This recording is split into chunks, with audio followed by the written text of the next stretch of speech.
Declaro aberta a 40ª reunião da Comissão de Serviços de Infraestrutura da terceira sessão legislativa ordinária da 55ª legislatura. Antes de iniciarmos nossos trabalhos, proponho a dispensa de leitura e aprovação da ata de reunião anterior. As senhoras e senhores senadores que aprovam permaneçam como se encontram. Aprovada. Antes de darmos início à pauta do dia de hoje, senador, eu gostaria de apresentar à comissão dois pontos importantes. Um comunicado que recebemos da Associação dos Servidores da Agência Nacional de Transportes Aquaviários, a ANTAQ, encaminhado a essa comissão, sobre a recondução ao cargo de diretor-geral da ANTAQ do senhor Adalberto Tokarski. A Associação dos Servidores da Agência Nacional de Transportes Aquaviários, a ANTAQ, fundada em 12 de maio de 2006, vem, no estrito cumprimento de suas atribuições associativas, informar que a maioria dos servidores, em consulta realizada em 6 de dezembro de 2017, opinaram pelo apoio à recondução do diretor Adalberto Tokarski ao cargo de diretor da ANTAQ. O senhor Adalberto Tokarski é engenheiro civil, atua em cargo estratégico dentro da estrutura funcional da ANTAQ desde 2006, ocupou o cargo de diretor da agência em 2014 e a direção-geral em 2016. Diante do exposto, a Associação dos Servidores solicita de Vossa Excelência o seu indispensável apoio para o processo de recondução do senhor Adalberto Tokarski ao cargo de diretor da Agência Nacional de Transportes Aquaviários. Atenciosamente, Joelson Neves Miranda, diretor-presidente interino da Associação Associação Nacional de Transportes Aquaviários. É apenas para dar conhecimento à comissão. Ao mesmo tempo, eu gostaria de prestar informações aos senhores senadores e os senhores telespectadores que nos acompanham pelas mídias do Senado, de uma prestação de conta das nossas atividades na Comissão de Infraestrutura do Senado da República.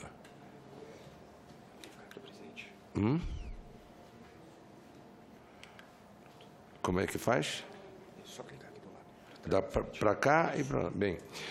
Reuniões da comissão. Reuniões deliberativas foram 24 reuniões, 11 audiências públicas, 5 indicações de autoridades, 3 diligências, 43 no total as atividades em reunião nesta comissão. Audiências públicas. Transporte rodoviárias, 3 audiências. Manutenção e conservação da BR-319, duplicação da BR-101 no Espírito Santo e concessão da BR-364 no trecho Comodoro-Porto Velho.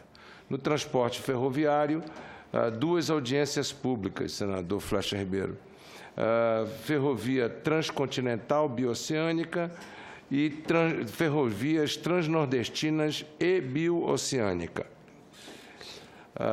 Tivemos também no transporte aeroviário uma discussão sobre o projeto de resolução do Senado, número 55, que limita a alíquota do ICMS do combustível de aviação, para que pudéssemos desconcentrar a aviação nacional e pudéssemos aumentar a competitividade e, por via de consequência, a redução do preço das passagens com o aumento da competitividade. Lamentavelmente, esse processo foi aprovado aqui, mas no plenário ele teve um número substantivo de apoiamento, mas não o suficiente para alcançar o número de votos para ser aprovado. Saneamento. Investimentos, também tivemos uma audiência pública, investimentos do BNDES em saneamento, com o objetivo de debater ações de investimentos por parte do Banco Nacional de Desenvolvimento e Infraestrutura.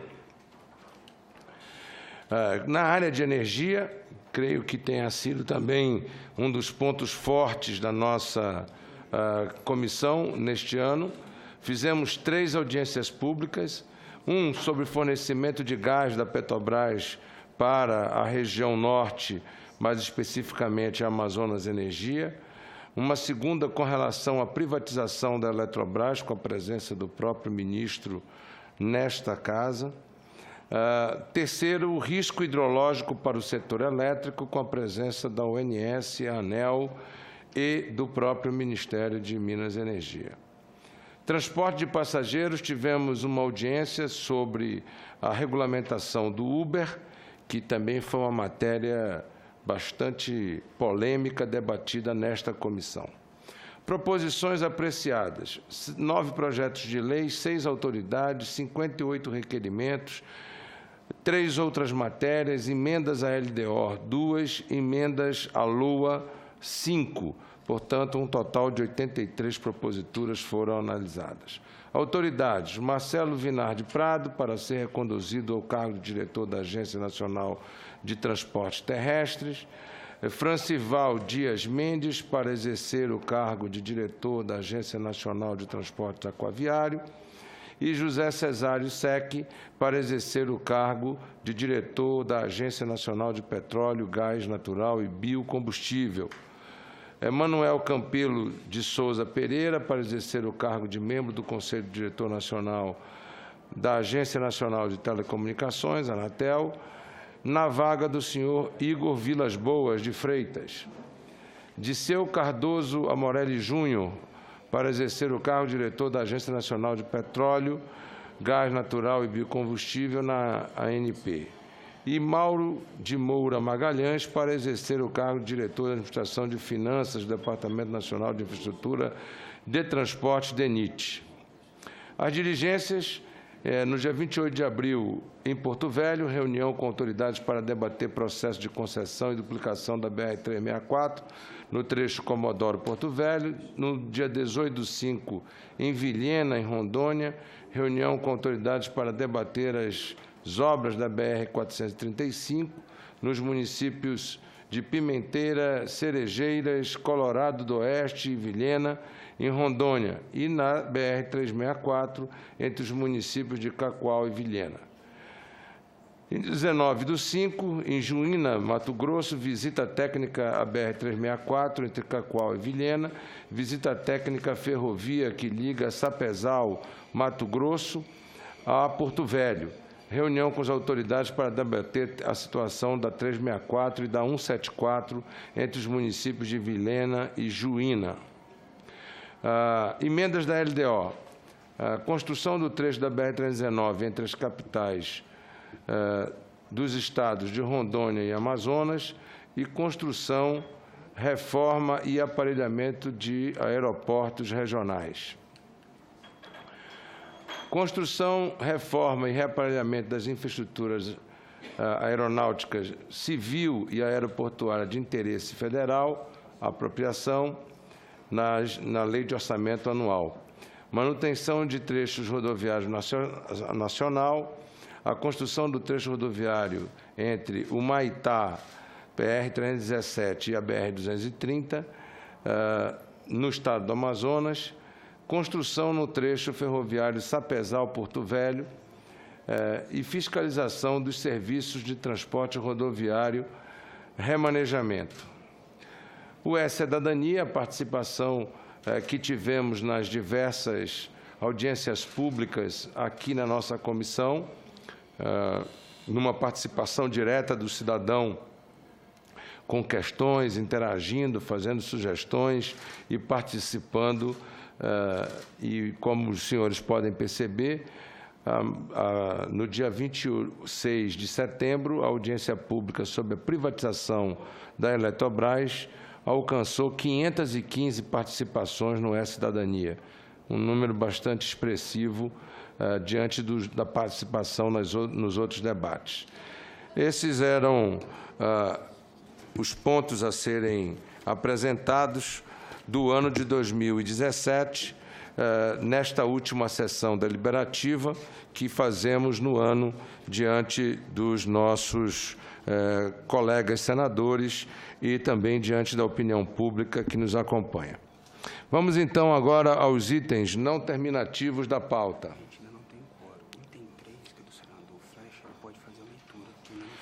Como ainda não alcançamos o quórum para a deliberação, eu sugiro, e se os senhores senadores estiverem de acordo, que passemos ao item 3 de relatoria do senador Flexa, para que ele possa fazer a leitura do projeto de lei número 291 de 2013 e podemos fazer a leitura e a discussão e deixar pendente apenas a votação até alcançarmos o quórum necessário. Com a palavra o senador Flexa Ribeiro.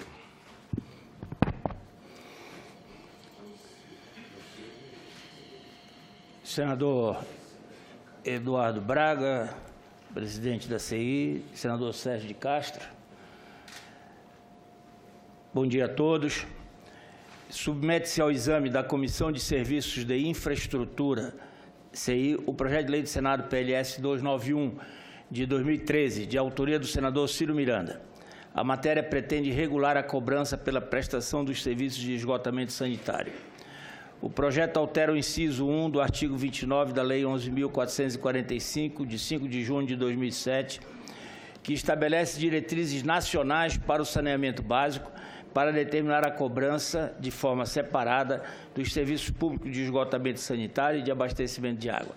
A proposição ainda acrescenta um inciso ao parágrafo 1º do artigo 29 para condicionar a cobrança dos serviços públicos de saneamento básico à efetiva prestação do serviço, observando-se, para os serviços de esgotamento sanitário, a proporcionalidade entre a cobrança e os níveis de tratamento e disposição final do esgoto coletado. Finalmente, o projeto acrescenta um parágrafo ao artigo 45 da Lei número 11.445 de 2007, para impor multa administrativa ao incorporador, construtor ou proprietário de edificação permanente urbana que se omita ou se recuse a conectá-la à rede pública de esgotamento sanitário, desde que previamente notificado a fazê-lo.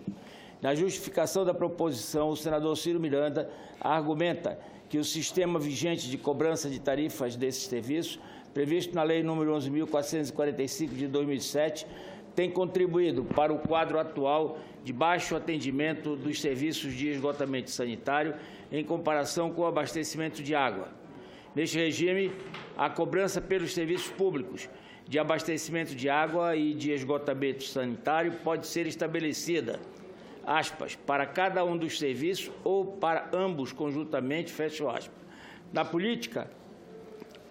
prática, cobra-se pelo esgotamento o mesmo valor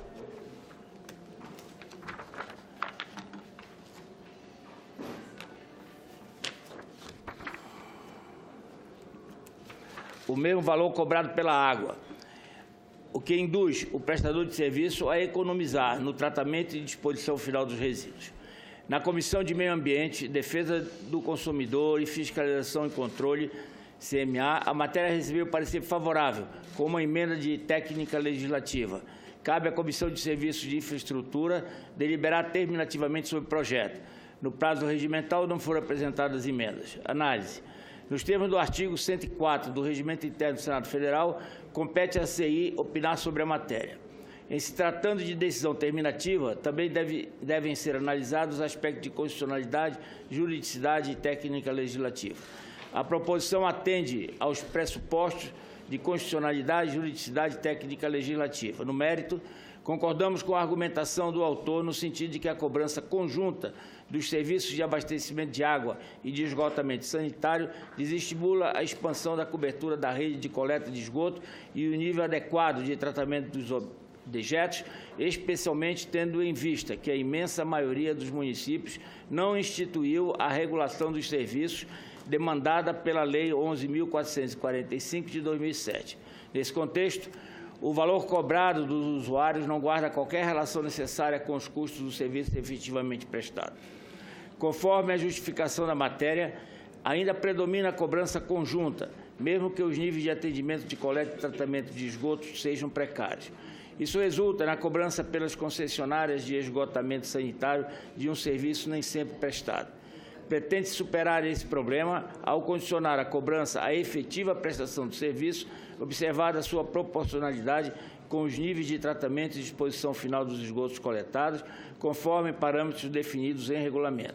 Finalmente, para evitar um dos eventuais impactos negativos da cobrança em separado, o projeto impõe uma multa administrativa àqueles que não conectarem a edificação permanente urbana à rede pública de esgotamento sanitário. Entendemos, no entanto, que mais importante que a cobrança em separado do abastecimento de água e do esgotamento sanitário é a discriminação dos custos relativos a cada serviço. A cobrança do esgotamento isolada do abastecimento de água exigiria a instalação de hidrômetros nas tubulações de esgoto, o que acarretaria custos adicionais e enfrentaria dificuldades técnicas decorrentes da ausência de pressurização. Além disso, impediria que o inadimplemento desse serviço fosse apenado com o custo do abastecimento de água, o que poderia causar sérios problemas de financiamento do serviço. Nesse sentido, apresentamos emenda substitutiva, destinada a exigir não a cobrança, mas o cálculo da tarifa em separado, preservado, assim, o objetivo maior do projeto, que é a indução ao tratamento das águas residuárias.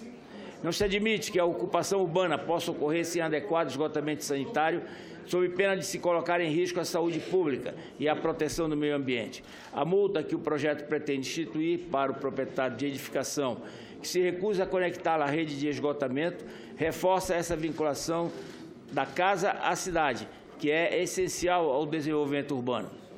A implantação de redes de infraestrutura tem um custo de investimento que precisa ser amortizado, além de custos fixos de manutenção que independem do consumo dos usuários. Além disso, a disponibilidade das redes de abastecimento de água e de esgotamento sanitário valoriza os terrenos por elas servidos. Não é justo, portanto, que alguns proprietários se evadam do pagamento desses custos, seja mantendo seus lotes ociosos, seja recusando-se a conectar as edificações construídas às redes de infraestrutura, onerando, assim, os proprietários adimplentes com a obrigação de conectar sua unidade à rede pública. Nesse sentido, propomos, no substitutivo apresentado, que os proprietários de lotes sejam obrigados a pagar pela disponibilidade do serviço, independentemente da conexão das suas edificações às redes de infraestrutura existentes. Tal medida não apenas contribuirá para assegurar condições adequadas de salubridade e proteção ambiental, mas também desestimulará a retenção especulativa de áreas urbanizadas, promovendo assim uma ocupação do solo mais eficiente e sustentável. Por fim, explicitamos que a conexão à rede de esgoto deve ser feita de forma adequada e que a multa administrativa pela recusa ou omissão em conectar sua edificação à rede não exime o proprietário de responsabilidade pelos danos ambientais causados. Voto. Em razão do exposto, votamos pela constitucionalidade, juridicidade adequada técnica legislativa e, no mérito, pela aprovação do projeto de lei do Senado número 291 de 2013 e da emenda número 1 CMA nos termos da seguinte emenda substitutiva. Emenda CI substitutiva. Projeto de lei do Senado 291 de 2013. Altera a lei número 11.445 de 5 de janeiro de 2007, que estabelece diretrizes nacionais para o saneamento básico e dá outras providências para disciplinar a cobrança dos serviços de abastecimento de água de esgotamento sanitário. O Congresso Nacional decreta, artigo 1º, os artigos 29 e 45 da Lei número 11.445, de 5 de janeiro de 2007, passam a vigorar com a seguinte redação. Artigo 29. Inciso 1, de abastecimento de água e esgotamento sanitário, preferencialmente na forma de tarifas e outros preços públicos, que serão calculados e informados ao usuário separadamente para cada serviço, podendo a cobrança ser feita isolada ou conjuntamente. Parágrafo 1º, inciso 9, condicionamento da cobrança à disponibilidade ou efetiva prestação do serviço, observada ainda, no caso do esgotamento sanitário, sua proporcionalidade com os níveis de tratamento e disposição final dos esgotos coletados, conforme parâmetros definidos em regulamento. Artigo 45, parágrafo 3º. A omissão ou recusa do proprietário de edificação permanente urbana em adequadamente conectar as redes públicas de abastecimento de água e de esgotamento sanitário disponíveis, desde que previamente notificado a fazê-lo, ensejará a imposição de multa administrativa sem prejuízo da responsabilidade pelos danos ambientais causados. Parágrafo 4º. Os proprietários de lotes servidos por serviços públicos de abastecimento de água e esgotamento sanitário poderão ser cobrados pela disponibilidade das respectivas redes, independentemente da conexão a que se refere o caput desse artigo. Artigo 2º. Esta lei entrará em vigor na data de sua publicação. Este é o relatório, senhor presidente. Em discussão,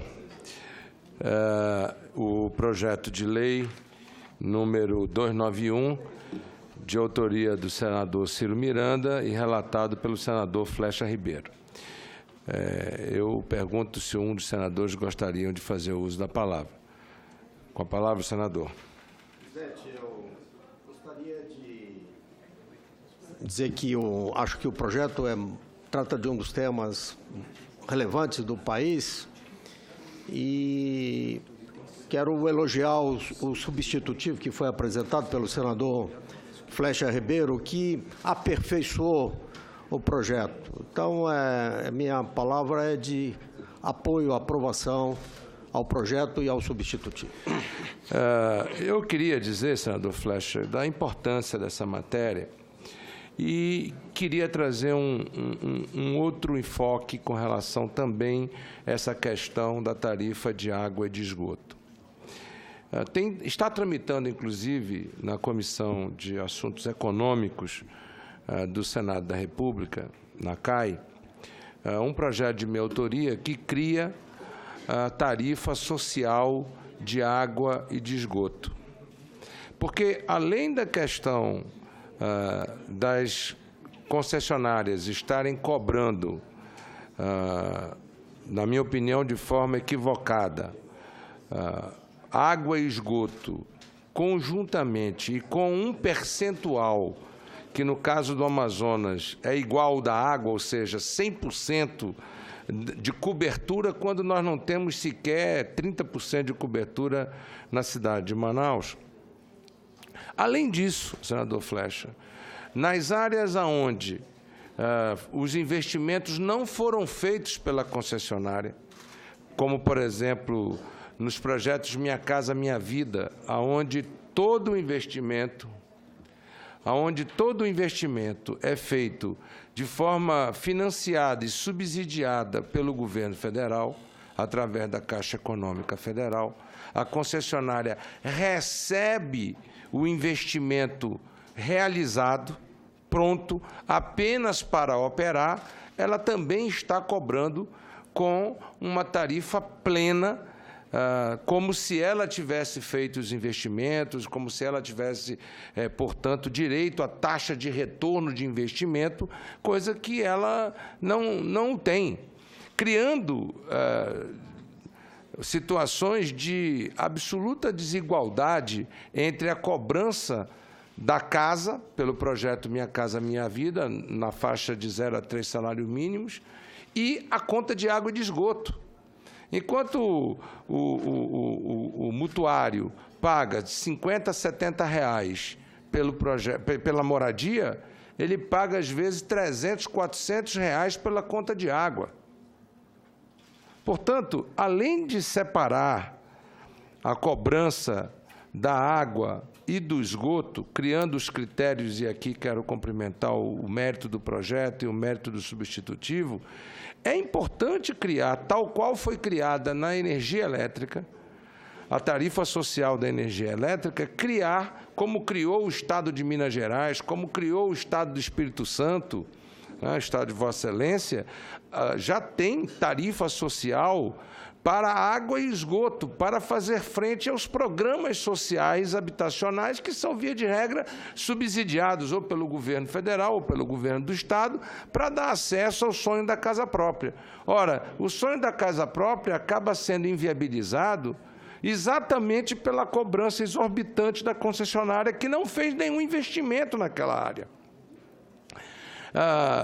Via de regra, essas pessoas que são alocadas nesses programas são pessoas que moravam em áreas de invasão ou em beira de igarapés e que não tinham água encanada, ou se tivessem, eram gatos, eram perdas não comerciais ou perdas comerciais que eram feitas à concessionária. Iam lá, sangravam a adutora e botavam água na sua casa sem idômetro, sem nada, não pagava nada. Da mesma forma, a energia elétrica. Essas pessoas não pagavam energia elétrica de forma formalizada, eram perdas não comerciais ou comerciais. Iam lá, faziam gancho na rede elétrica e traziam, às vezes até com arame farpado, energia para suas casas. Ora, de repente, fazemos um projeto social importante, seja ele com o projeto do governo federal, do Minha Casa Minha Vida, seja ele com programas estaduais, como nós fizemos o Promoradia no Amazonas. O Estado do Pará também deve ter tido o seu projeto habitacional, o Estado do Espírito Santo da mesma forma, Rondônia da mesma forma.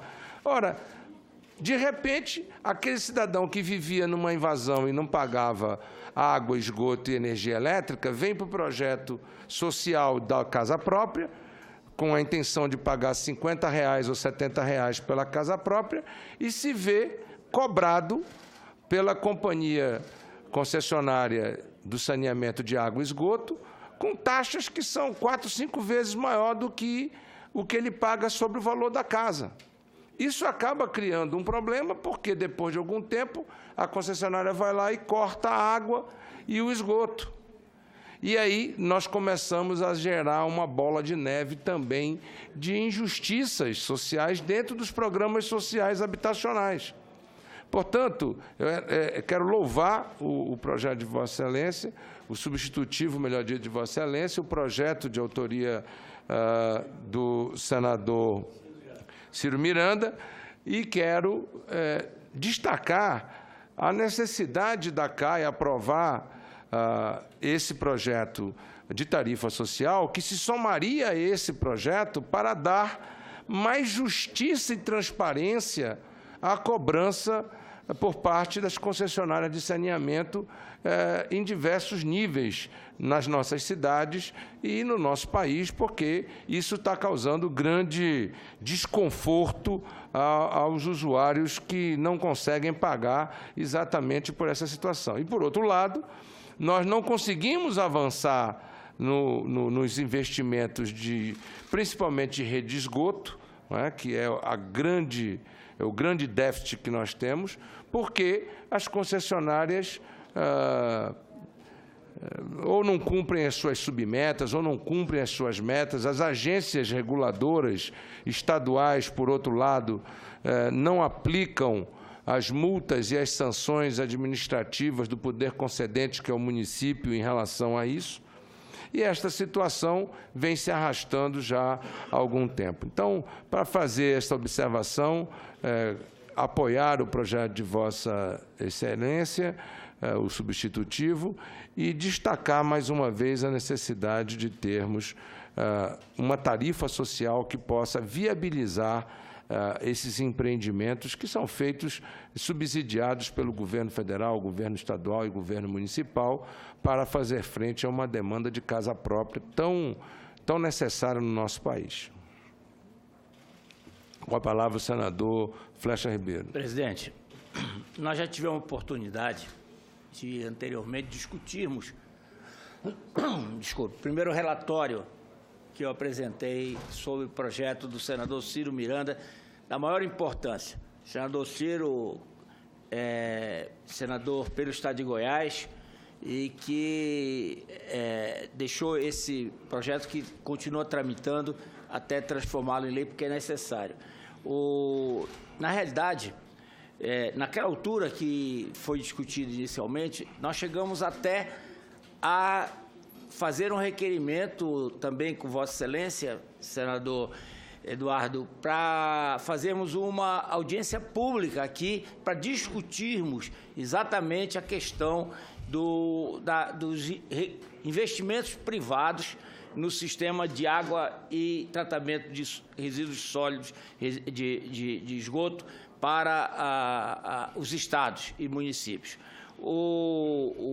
Naquela altura, chegamos até a falar, eu lembro bem, que Vossa Excelência colocou exatamente o que colocou agora novamente, da dificuldade que a cidade de Manaus, não o estado do Amazonas, mas a cidade de Manaus, encontrou com a privatização do sistema de saneamento de água. Também falamos que o importante, quando você faz uma subconcessão, que não é uma privatização, ou uma privatização, é que na discussão da modelagem se faça a previsão de todas essas questões, protegendo o usuário. Então, Vossa Excelência tem toda a razão. Tarifa social, eu acho que os estados todos têm, o Pará tem. Então, os que são contemplados com uma unidade do Minha Casa Minha Vida, com certeza vão estar enquadrados na tarifa social e não em função do tratamento prestado de esgoto. O que o projeto do senador Ciro traz de importante é que, como Vossa Excelência falou, e no Pará é da mesma forma, quando há um sistema de esgoto em que o usuário pode fazer a ligação da sua unidade, ele passa a pagar 100% do valor da água. Então, se ele consumir R$50 de água, ele vai pagar R$50 de esgoto. E o projeto do senador Ciro, ele traz que haja uma proporcionalidade no serviço prestado. Então, não será 100%. E mais do que isso, na cobrança, que pode ser feita separada ou isoladamente, e eu acho que separada ou em conjunto, eu acho que em conjunto dá mais segurança para quem vai fazer o investimento, porque não tem como cortar esgoto. Você não tem como cortar, você corta a água, né? E estando em conjunto, você tem essa possibilidade de fazer o corte. Mas mais importante do que essa questão é você efetivamente fazer demonstração do cálculo do valor cobrado na conta. Então, ele não vai, a empresa não vai só simplesmente cobrar um valor X. Não, ela tem que fazer o cálculo como chegou a esse valor X. E aí ela faz a cobrança, que eu acho que ela vai optar, apesar do projeto fazer a opção entre a cobrança isolada ou em conjunto, deve optar para fazer em conjunto. Então, agora, uma coisa é fato, não há mais como a sociedade brasileira, os brasileiros, eu diria até de qualquer região, lógico que a região desenvolvida, o Sul e Sudeste, eles têm hoje uma condição muito superior em tratamento de esgoto, como também no fornecimento de água, do que as nossas regiões, tanto o Nordeste, como a Amazônia, o Norte, como o Centro-Oeste. Então, o governo do presidente Michel Temer, ele lançou, há um tempo atrás, já tem algum tempo, um programa capitaneado pelo BNDES para financiar, né, a privatização dos sistemas de esgotamento sanitário e água. Está andando, já aderiram, 18 estados, já me parece, aderiram ao programa. Inclusive o Pará também está sendo, contratou, por intermédio do BNDES, uma consultoria para fazer o estudo e colocar no mercado, em seguida, a possibilidade de privatização ou concessão.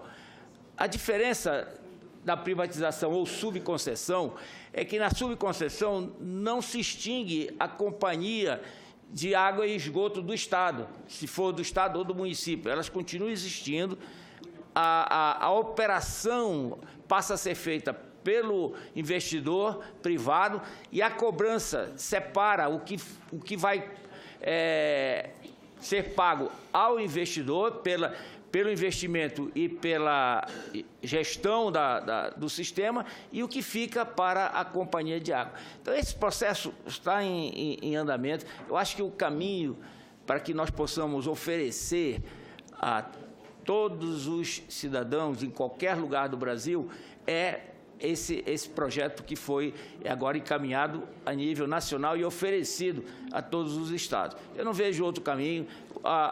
O Estado brasileiro não tem capacidade para fazer investimentos nesse sistema em todo o Brasil. Só para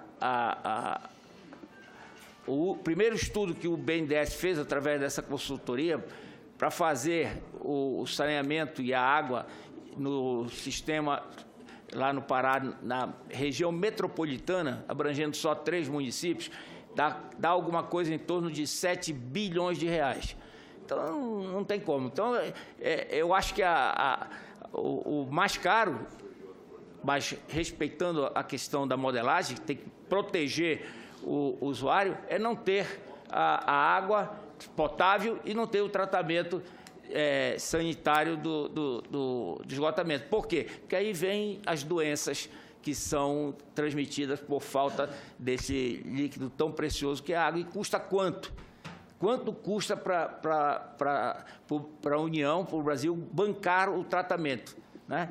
Não faz preventivamente e vai fazer depois já de contrair as doenças. Eu apenas quero complementar, senador Assis, dizendo o seguinte: a experiência de Manaus, senador Flecha Ribeiro, nos ensinou que, mesmo fazendo toda essa questão de modelagem, estabelecimento de meta, estabelecimento de submeta, de cobertura e de qualidade, tanto da água quanto do esgoto, se não for o Estado a alavancar os investimentos para atendimento das camadas mais humildes da população, a iniciativa privada não vai investir. Vou lhe dar um exemplo no estado do Amazonas. A água em Manaus foi privatizada no final dos anos 90 e início dos anos 2000.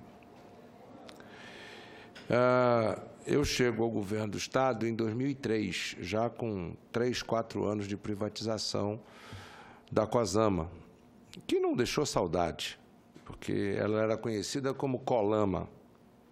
Mas o que aconteceu 20 anos depois?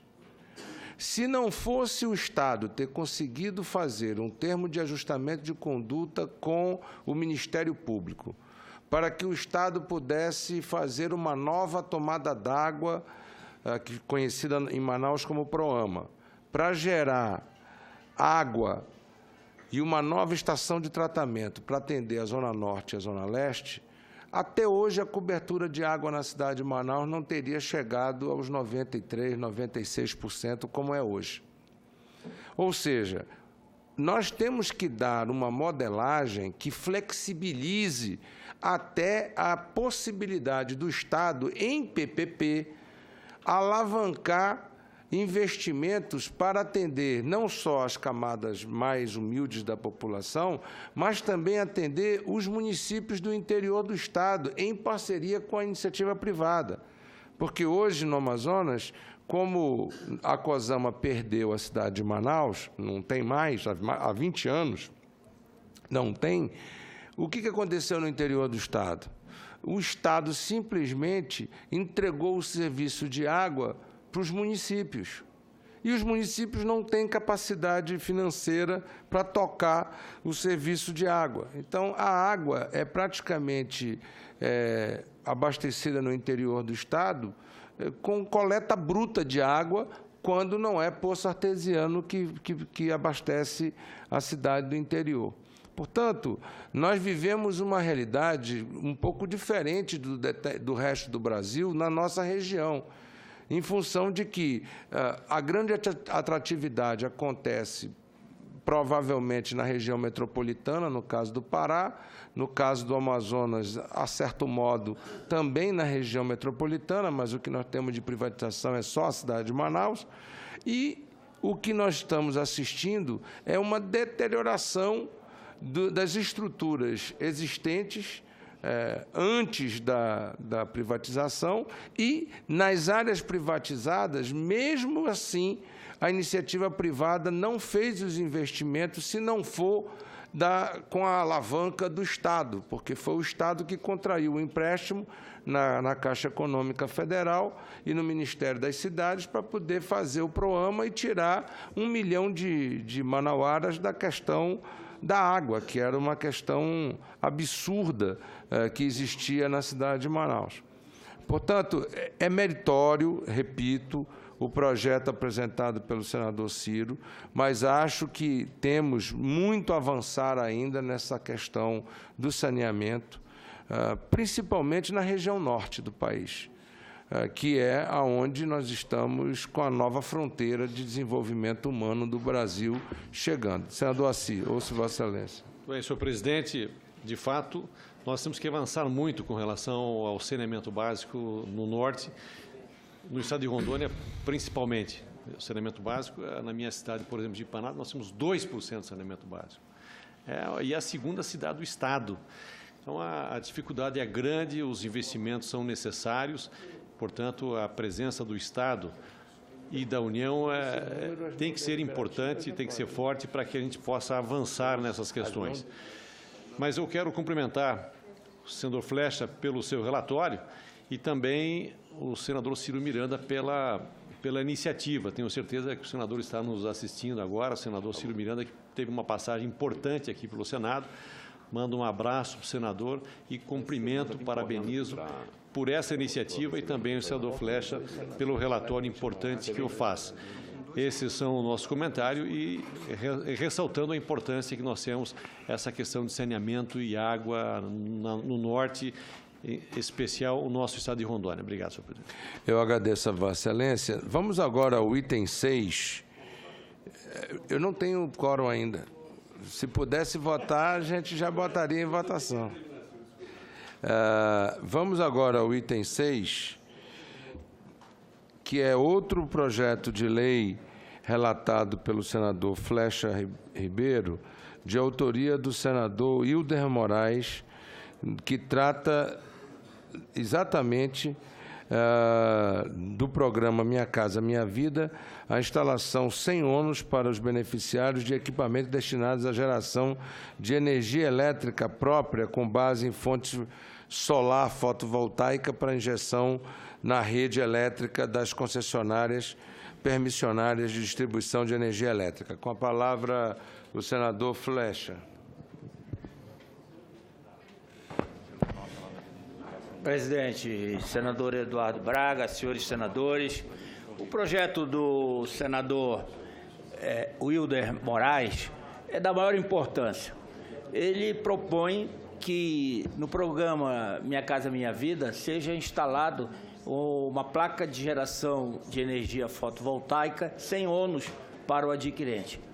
É interessante que no programa você coloca um tanque de aquecimento de água nas casas, né, fica sobre o telhado, em regiões onde não há necessidade como a nossa. A gente vai verificar uma inauguração de um conjunto, entrega, está lá o tamborzinho lá em cima. E não há necessidade. A placa não. A placa é realmente uma iniciativa que é extremamente importante, né? E acho que Vossa Excelência, que já foi ministro das Minas e Energia, sabe como o Brasil tem avançado, mesmo que tardiamente, tem avançado na geração de energia limpa, seja eólica ou fotovoltaica. A fotovoltaica estava mais, vamos dizer, com menos velocidade, mas agora ela avançou em função do... Normalmente é assim, vê uma tecnologia, o custo da implantação é muito alto, até que ao longo do tempo vá reduzindo e que se torne viável. No caso aqui da placa, que gere a um custo que seja compatível, né, concorra com as outras formas de geração de energia. Então, o projeto do senador Hilder, o 224/2015, eu vou direto ao voto, presidente, porque ele é um projeto que todos concordam com a sua aprovação. Ele está dentro de todos os enquadrados dentro dos critérios para aprovação de constitucionalidade. E o voto, presidente, é pela constitucionalidade, juridicidade, regimentalidade, boa técnica legislativa e, no mérito, pela aprovação do PLS 224/2015 nos termos da emenda substitutiva. Esse é o voto, senhor presidente. Bem, eu queria só fazer um comentário na discussão desse projeto. Efetivamente, houve um descasamento entre a energia eólica e a energia fotovoltaica, pelo que disse o senador Flecha, por causa da questão do custo e por causa da questão da atualização tecnológica das placas, mas também porque não havia, dentro do governo até 2015, um valor de referência que estimulasse a microgeração descentralizada para os painéis fotovoltaicos. Em 2015, numa medida provisória e numa ação de regulamentação do governo federal, foi criado o valor de referência para a energia fotovoltaica, o que estimula projetos como este. Inclusive, no estado da Bahia, tem um projeto muito interessante em que um conjunto Minha Casa Minha Vida sofreu um projeto piloto com uma organização social em que se instalou vários painéis fotovoltaicos para produzir energia elétrica na geração descentralizada, na microgeração descentralizada, que gera renda para o conjunto e que hoje emprega mais de 100 funcionários nessa atividade, nesse conjunto habitacional. Ou seja, gera-se energia, gera-se renda, gera-se atividade econômica, gera-se emprego na manutenção. Portanto, esse é um projeto vencedor. Eu acho que é um projeto, o senador Hilder tem toda o mérito de ter apresentado um projeto que estimula efetivamente a geração de emprego, que estimula a geração de energia elétrica no centro consumidor, portanto, é uma microgeração descentralizada dentro do centro consumidor e que deve merecer o apoiamento desta Casa. Lamentavelmente, não temos quórum ainda para poder deliberar matérias terminativas e não terminativas. É possível fazer a leitura também? Pois não. Eu gostaria de solicitar ao senador Flecha Ribeiro que nos detalhasse quem é que vai pagar a conta desse sistema, quem é que vai, afinal, é a União quem paga a instalação e com que meios nós temos um orçamento da União extremamente deficitário, há um esforço fiscal enorme no país, como é que, só um esclarecimento, pode ser que no decorrer do relatório há uma explicação para o assunto.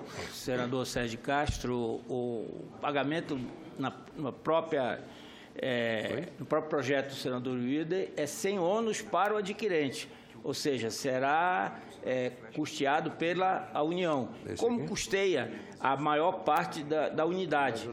Não havia, por muito tempo, a construção de unidade para baixa renda não avançava, Vossa Excelência sabe disso. Não havia condições das pessoas de baixa renda adquirirem a sua residência.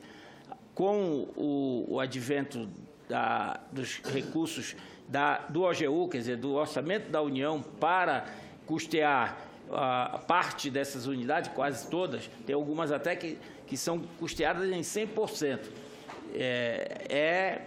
Para que o usuário possa pagar, como disse o senador Eduardo Braga, R$50 pela prestação do imóvel. Vossa Excelência me permite? Pois não. A partir da criação da figura do valor de referência do megawatt-hora produzido por placas fotovoltaicas, quando reconhecido pela EP e pela ANEEL o projeto, ele ganha um PPA. O PPA é nada mais nada menos um documento que credencia aquela determinada entidade a ser produtora de geração microdistribuída dentro do sistema interligado. Com esse PPA, ele consegue financiamento, seja na própria Caixa Econômica Federal, com taxas diferenciadas, porque faz parte do PPI, seja no BNDES também, porque faz parte do programa do PPI. É isso que viabilizou e destravou o surgimento agora de tantos parques fotovoltaicos que começa a acontecer, seja parques para energia de reserva, que é em função dos leilões que o governo executa, e o governo volta agora em dezembro a executar leilões de energia de reserva e de energia de base. Portanto, o governo começa a fazer os seus leilões novamente, seja através de chamamento, porque isso é um chamamento, para a geração microdistribuída, no caso da fotovoltaica. Então, a fonte de financiamento advém da própria geração de energia elétrica, através do PPA, que ele se habilita junto à Caixa Econômica e junto a outros bancos, com uma tarifa diferenciada no Programa Prioritário de Investimento do Governo Federal e que acaba viabilizando renda, geração de energia, receita, etc. Como a energia eólica e a energia fotovoltaica está gerando renda em vários municípios do Nordeste e do Sul do Brasil, para fazer a locação dos seus postes ou dos seus painéis, e que tem sido hoje fonte de renda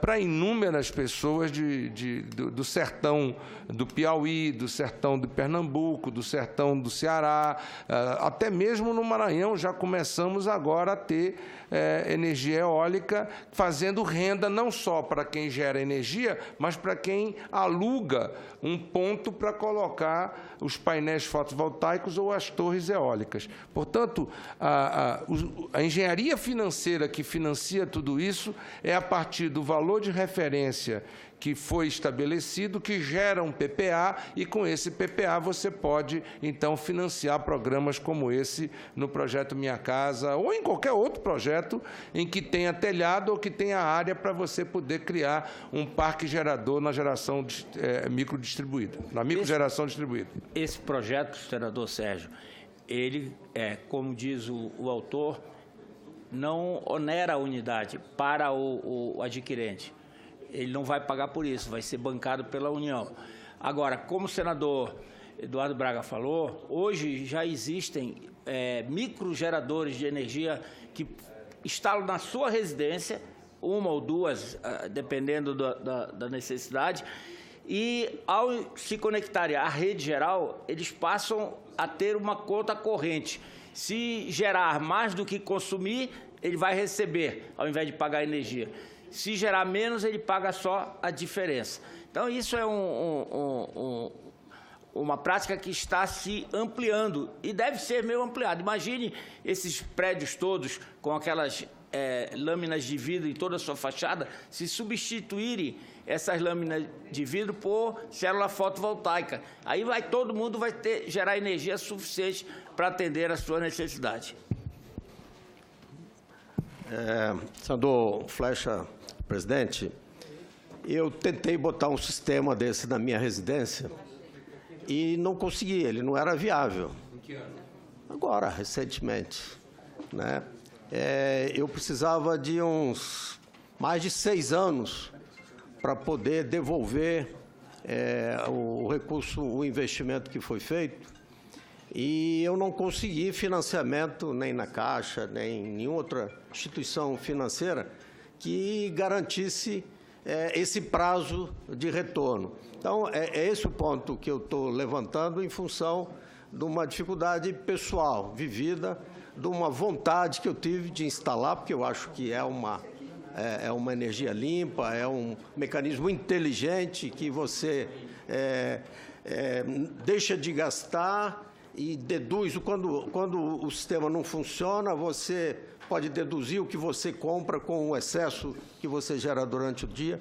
Mas eu tenho esse receio. Nós precisamos cuidar para que toda essa engenharia financeira que eu estou tendo notícia, ela realmente exista e seja aplicável, porque aí sim nós temos um fato positivo. Eu quero concordar com Vossa Excelência, senador Sérgio, porque o que ainda está acontecendo é que a microgeração distribuída depende muito da vontade da distribuidora, no caso lá do Estado de Espírito Santo, dele dar um documento que viabilize esse financiamento. Caso contrário, efetivamente, um microgerador independente, etc., terá que se financiar com recursos próprios ou com taxas de recursos que sejam, no caso de Sergipe, do Banco do Brasil ou da Caixa Econômica, enfim. Mas, quando nós estamos falando de conjuntos habitacionais, nós estamos falando de um parque gerador. E esse parque gerador, aí sim, ele pode se enquadrar junto à ANEEL, junto à EP, e ter um PPA. E aí, com o PPA, ele facilita esse financiamento. Agora, no individual, depende muito da distribuidora, que ainda não absorveu bem, às vezes até não tem o smart grid necessário para poder fazer a medição da entrada e da saída de geração microdistribuída. Mas essa é uma tendência que a gente acha que o mercado vai acabar se acomodando, porque a demanda virá. É uma questão que é boa para o mercado, é boa para todos. Bem, mas eu quero informar que nós acabamos de alcançar o quórum. Portanto, nós podemos votar as matérias não terminativas com o quórum que nós temos, que é um quórum não presencial, mas é um quórum registrado no painel. Então, eu gostaria de propor, como esse item que nós estávamos debatendo é terminativo, é preciso ter quórum presencial, podemos voltar ao item 1 da... Acabou de apresentar 2 emendas a essa matéria. Muito bem. O senador Flecha acaba de apresentar 2 emendas a essa matéria. Senador Sérgio, o senhor vai se ausentar? Porque se Vossa Excelência pudesse... não sei se Vossa Excelência está ao par desse projeto, que eu reputo importante. Eu não vi as emendas do nosso eminente senador Flecha Ribeiro, mas o senador Flecha apresenta 2 emendas e nós teríamos que ter um relator nomeado ad hoc de plenário para poder votar essa matéria.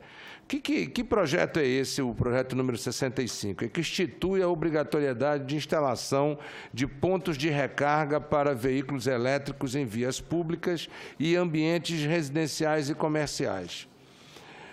O senador Flecha Ribeiro apresenta 2 emendas, pela movimentação, eu creio que é a liderança do governo que está solicitando ao senador Flecha, e diz o seguinte: desse ao artigo 1º do substitutivo apresentado ao projeto de lei da Câmara número 65, a seguinte redação. Artigo 1º. Esta lei institui encargo a ser utilizado para custear investimento necessário para a disponibilidade de pontos de carga para veículos elétricos e híbridos. Institui encargo, senador Flecha? Para efeitos desta lei, são veículos elétricos aqueles acionados por motor elétrico ou cujas baterias possam ser recarregados a partir de uma tomada. Parágrafo Segundo, para a aplicação desta lei, enquadram-se na condição de veículos elétricos os veículos híbridos cujas baterias também podem ser recarregadas a partir de uma tomada. Bem, os veículos híbridos são carregados autonomamente, mas não vejo impedimento com relação a isso, acho que é uma coisa. A outra emenda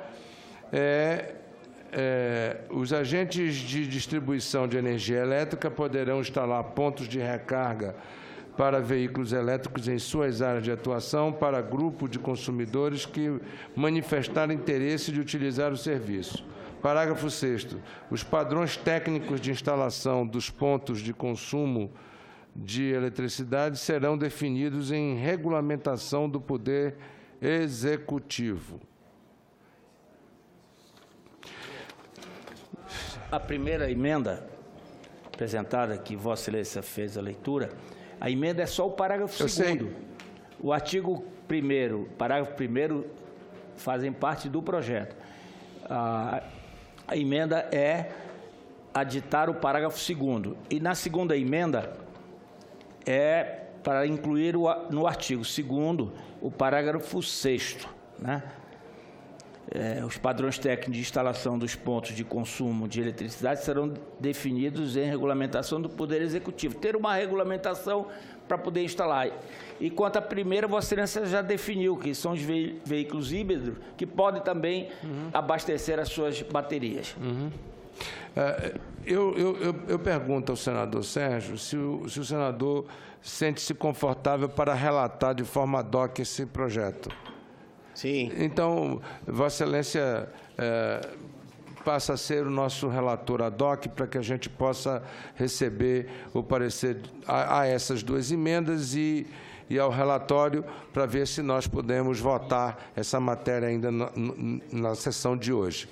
Eu entendo que as emendas apresentadas, elas aperfeiçoam mais o relatório que foi feito pelo senador Flecha Ribeiro. E o meu entendimento, meu voto é de que essas emendas sejam aceitas para o relator. Bem, eu só pediria depois, senador Sérgio, que Vossa Excelência possa mandar por escrito. Nós podemos votar pelo relatório oral e o gabinete depois encaminha para nós, só para a gente formalizar o processo. Então, em discussão, o parecer do senador Sérgio, não havendo quem queira discutir, em votação, aprovado o item 1, projeto de lei número 65, da pauta de autoria do do deputado Euler Cruvinel e com a relatoria do senador Jorge Viana e a relatoria ad hoc do senador Sérgio.